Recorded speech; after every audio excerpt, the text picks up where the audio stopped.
اس نے پیدا کیا ہے سب کو، سب اس کی مخلوق ہیں. جی وہاں پر ایک ہی لائن ہوگی، اور وہ لائن ہے اللہ تعالیٰ قرآن مجید میں فرما رہا ہے ان اکرمکم عند اللہ اتقاکم، اللہ کے نزدیک سب سے زیادہ قریب، مقرب، باوقار وہ شخص ہوگا کہ جس کا تقوی زیادہ ہوگا، جو زیادہ پرہیزگار ہوگا، یعنی واجبات الہی کو بجا لائے گا اور گناہوں سے اپنے آپ کو بچائے گا، وہی اللہ سے قریب ہوگا. بہت بہت شکریہ. آپ کہیے کیا کہنا چاہتے ہیں؟ السلام علیکم مولانا صاحب جاوید بھائی. امید ہے جاوید بھائی آپ کی طبیعت ٹھیک ہے. میں یہ سوال پوچھنا چاہتا ہوں مولانا صاحب سے.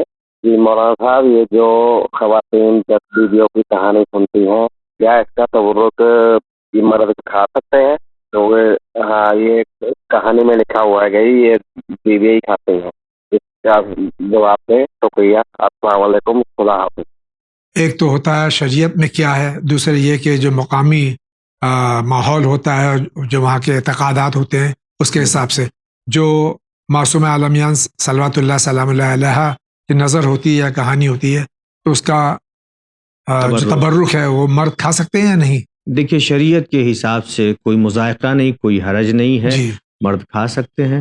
شہزادی کے طفیل میں تو سب کھا رہے ہیں. بالکل، پوری دنیا کے کھا رہی نام ہے. پر پوری دنیا، جی پوری دنیا شہزادی کے مہر میں ہے. جی بے تو شک. شہزادی کے نام کی چیز کیوں نہیں کھا سکتے ہیں؟ جی کھائیں گے، کھا کے دعا کریں. کھانا بھی چاہیے. جی کھائیں، مرد بھی کھائیں، جی عورتیں بھی کھائیں، اور کھا کر کے دعا کریں جی کہ شہزادی ہمارے لیے دنیا میں بھی وسیلہ بنے اور آخرت میں بھی بے شک. ہمیں ہماری شفاعت کرائیں. اس میں آغا یہ چونکہ سوال میں نہیں ہے، لیکن یہ اکثر سوال آتے ہیں کہ جو ہم لوگ کہانی کے نام سے کہانی جناب سیدہ سلام اللہ علیہ کی سنتے ہیں، تو اس میں جو معجزات ہیں، اس کے علاوہ جو آگے پیچھے کی چیزیں ہیں، کیا اس کا پڑھنا صحیح دیکھیے، ہے؟ جو روایتوں میں معجزات آئے ہیں، جی ان معجزات کا بیان کرنا اچھا ہے، بہت اچھا ہے. ذکر اہل بیت ہے گویا. جی ان کہانیوں میں جو کہانی بیان کرتے ہیں، جی یہ معجزات جو روایتوں میں ہے، جی گویا ہم ذکر اہل بیت کر رہے ہیں، فضائل اہل بیت بیان کر رہے ہیں. جی. لیکن جو کچھ چیزیں اپنی طرف سے بڑھا دی ہیں کچھ لوگوں نے، جی وہ نہیں ہونا چاہیے. شکریہ. اگلا سوال. میں ہم سری نگر سے بول رہے ہیں، کنڈا سے. مجھے ایک سوال ایک کرنا تھا. نماز کے ٹائم مجھے وہ ہو جاتی ہیں، غفلتیں ہو جاتی ہیں، اس کے لیے مجھے کیا کرنا ہوگا؟ یہ نماز کے وقت ان کو غفلت ہوتی ہے، سستی ہوتی ہے، کیا کرنا چاہیے؟ دیکھیے، شیطان تو اپنی پوری کوشش کرتا ہی ہے. جی بعض علماء بیان کرتے ہیں 3 موقع پر شیطان کا حملہ زیادہ ہوتا ہے.